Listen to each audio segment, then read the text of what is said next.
Hello, it's June here, and I just have another video of foundation reviews. So this is video number 3. So we're chugging along nicely through the foundations at the moment. What I've decided to do with the liquid foundations is use them for 2 days each. The first day I'm using this brush to apply the foundation. This is the Encore Makeup Stipple and Swirl brush. I'll show you there. And this is a really nice duo fiber brush. It's a bit like in size and shape, it's a little bit like a MAC 109, which is sort of like a small blusher or contour brush, but it's obviously got the duo fiber thing going on. So you can see the duo fiber is quite fine. It's not very dense, but the main body of the brush is quite dense. And this is a really, really, really good foundation brush. So I've been using that the first day. And then the second day, I'm trying it with the Beauty Blender, okay, which is this little sponge that you've probably all seen. And this is a really nice makeup sponge. So it looks huge at the moment because I've just washed it, so it has expanded. Yeah, so I've been using that on the second day just to, compare and see what works best with each foundation. So that's that. Not very scientific, but I keep changing the rules all the time. But there you go. um, anyway, the first foundation I wanted to mention was the Makeup Forever HD foundation. Okay, which is 30 mils. This costs €35. So convert that away. I don't know. Maths is not my strong point. And it's in the shade 110, which is light with pink undertones. Now I bought this early this year, maybe in May or no, sorry, I'd say maybe March or April, March maybe. And the reason it's so pale is because we had sort of had 2 years in a row where we had basically no summer here in Ireland. So I ended up sort of looking like a sort of something from Twilight. I was extremely pale at the time when I bought this. So now it's actually a little bit too light for me. I'll just show you the color. Okay, there it is there. So you see it's quite light. Now I'll just blend it out a bit. You can see that it's really standing out on my skin. So I knew from the start this is going to be a bit of a challenge, to try and make this look okay. So when I used it with the brush, I found coverage was very nice. Coverage is kind of medium coverage. I would think you could probably work this up to a full coverage foundation.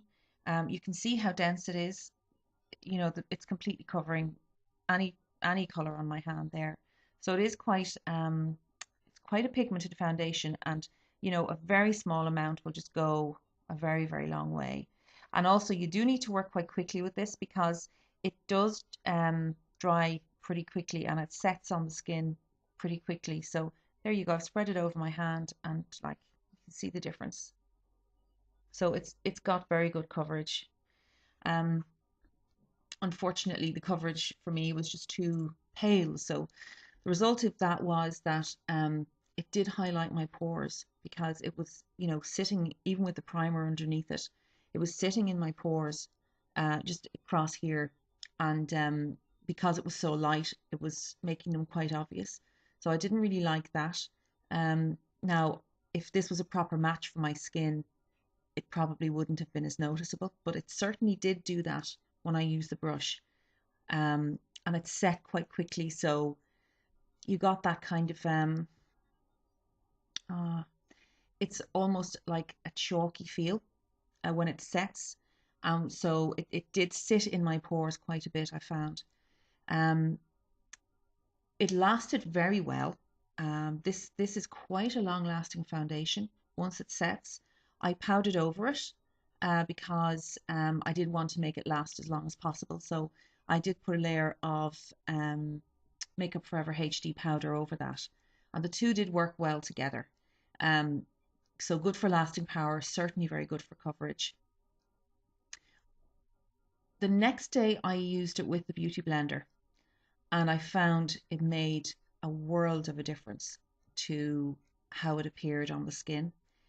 It didn't sit into my pores when I used that. I just used the damp Beauty Blender to just pat it onto the skin, very, very kind of almost like a stippling motion, and just patted it on. I didn't rub or I wasn't directional with it at all, just stippled it on. And the effect was amazing, I have to say. Um, it almost diffused the appearance of my pores. It certainly gave very nice coverage. I didn't need to use much concealer on my cheeks at all with this. So yeah, I really liked it. Even though it just was too pale for me. So I'm thinking seriously about getting this in a slightly darker shade, possibly with maybe a beige undertone. Although I'm actually quite a neutral undertone really to my skin. I'm not either one or the other, but I do have a lot of redness, so I don't really like pink foundations because they can highlight that. Um, so I'm thinking of the neutral shade in that maybe, and I may try that again. But I'd give it maybe a 7 or 8 out of 10. What did I not like about it? Although it lasted well, it did sort of separate on my skin a little bit over the day, um, making it made my cheeks look a little bit dry over the day. And I think that's because it does have that slightly chalky feel to it when it sets. It's almost like it can cake on the skin a little bit. But I found if I just sprayed a little bit of refreshing spray over it, that sort of fixed it. So that's the only drawback I would say with that, and obviously the price as well. It is expensive. But yeah, so I'd say if I ever get really pale again, which is quite likely in this country, I'll definitely resort to this one again. But I think I'm going to get that in a darker shade. So 7.5 out of 10 for that one. It's pretty good. The other one then I want to talk about is the Peter Thomas Roth Unwrinkled Foundation. Now this is more expensive. It was about I think about €40 or so. And I bought this about 6 months ago. And as you see, I've used a bit of it. I haven't used a whole lot. It's in the shade Light. And again, it's quite a light foundation. I'll just show you on this hand. There it is there. And I'll just rub it in. And you can see it is quite light. Not quite as light as the other foundation.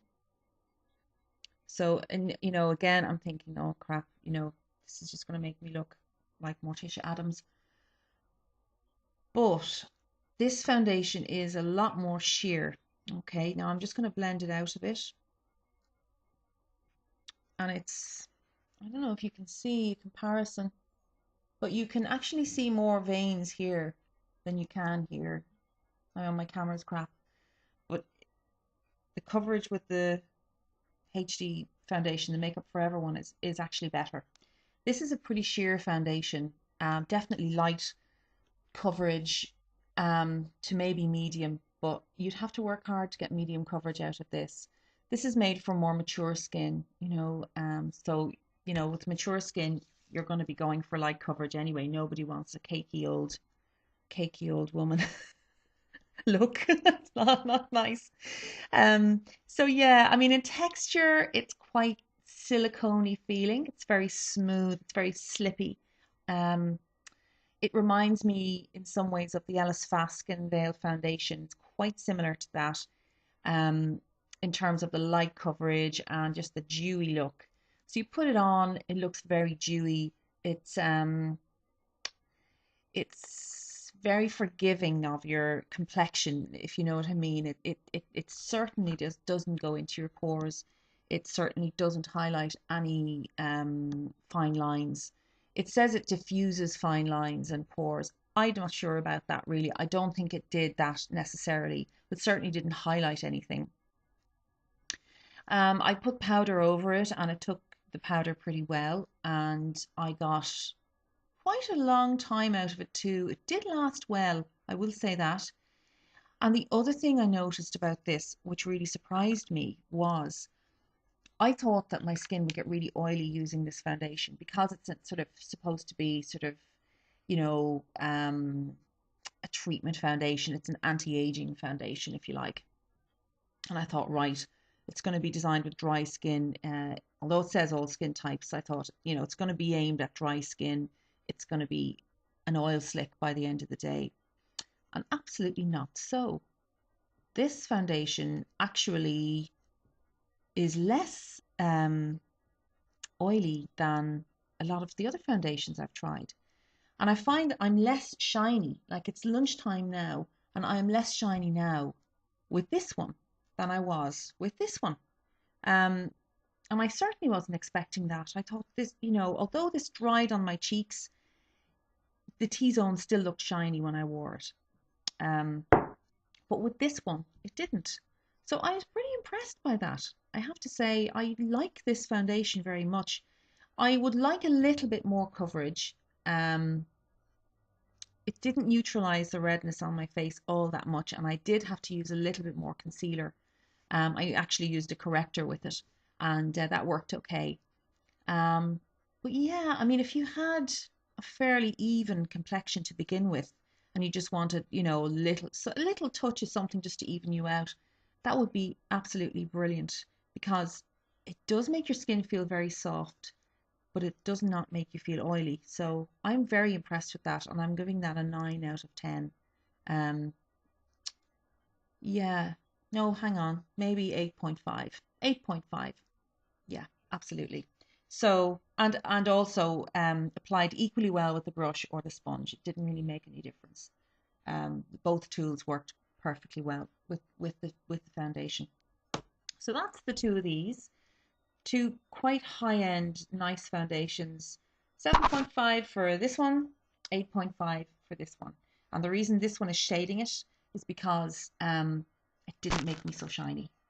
And that to me personally, that's a big deal. Now for you, maybe you know you don't have that problem, so maybe this one will win. I don't know. So yeah, the problem here is I would repurchase either of those. So far my experiment is not really serving the purpose I wanted it to, which was to tell me which ones were bad and which ones were good, because they're all really good and I like them all. Um, so that's it really. Other than to say that I bleached my eyebrows last weekend. I don't know if you probably can't notice because I'm defining them obviously with pencil or powder or whatever. Um, but I will show you what I used for that in another video because I'm going to do a little haul video soon of some stuff and I'll show you the product I used for it then. But I actually went and did it and I'm delighted I did it. I really have more control over the shape of my brows now, so I'm thrilled with that. So that's it. Yeah, I better stop wittering on. Slán live, and thanks for watching, and I will see you soon. Bye bye.